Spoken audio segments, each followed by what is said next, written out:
Good morning. Today we will talk about Faces of Easter number 6.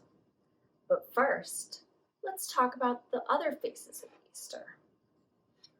First, we had the baby, and the mother Mary, and the father Joseph.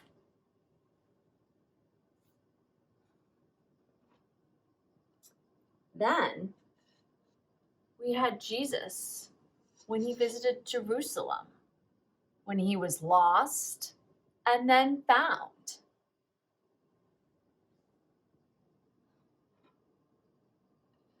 Next, in our third Faces of Easter, Jesus was baptized by John.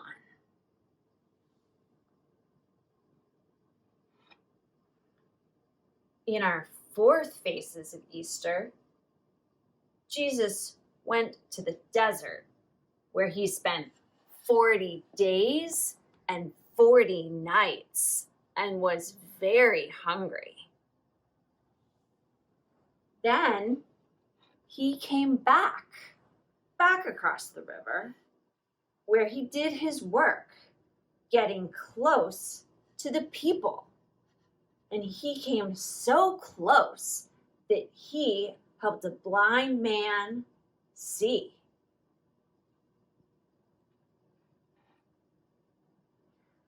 Which brings us to today. Jesus went to Jerusalem for the last time. It was the time of Passover, so the city was full of people from many different lands. They thought Jesus was coming to be king, but they weren't paying attention. He wasn't riding a great white horse like a king. He wasn't being carried by soldiers. He was riding on a donkey, and it wasn't even his. He had to borrow it. Still, that Sunday when Jesus came into Jerusalem, people waved palm branches, which were a sign of kings. On Monday, Tuesday, and Wednesday, Jesus went back into the temple to teach. Every night, he went back to the Mount of Olives with the 12.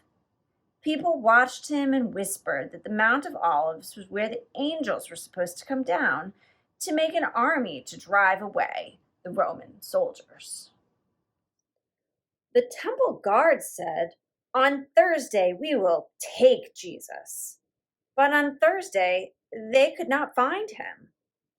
That evening, Jesus and the 12 hurried through the dark streets to a house. They climbed up the stairs into an upper room and shared their Last Supper together. Before supper, Jesus washed his disciples' feet and told them that if they wanted to be leaders, they needed to be servants. During supper, he then told them the most important law for his disciples is that they love one another. After they had had everything they wanted to eat, Jesus took some bread and gave thanks to God for it. Then he broke it and said something like, "Whenever you break this bread and share it, I will be there." Then he took the cup of wine and gave thanks to God for it and said, "Whenever you share a cup like this, I will be there." What was he talking about? He was always saying things like that.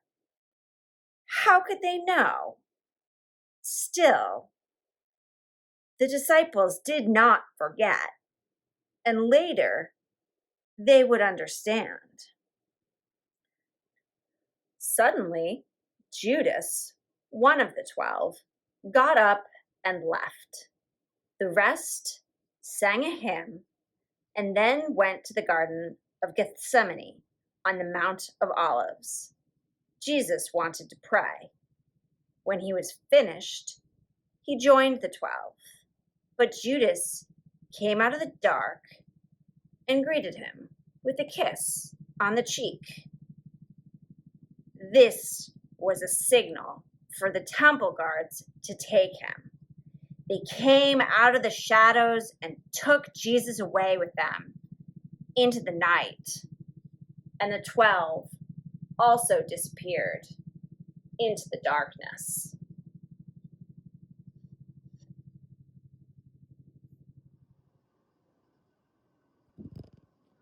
I wonder, what part of that story do you like best? What part do you think is the most important part?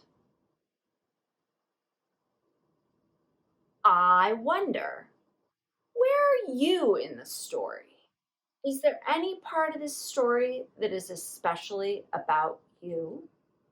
Are you a disciple? Are you Judas? I wonder, is there any part of this story that we could leave out and still have all the parts that we need? I wonder, have you ever shared a special meal before a special occasion?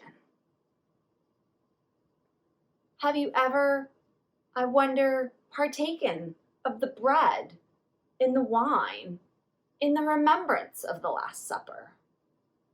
What did you do? Where were you?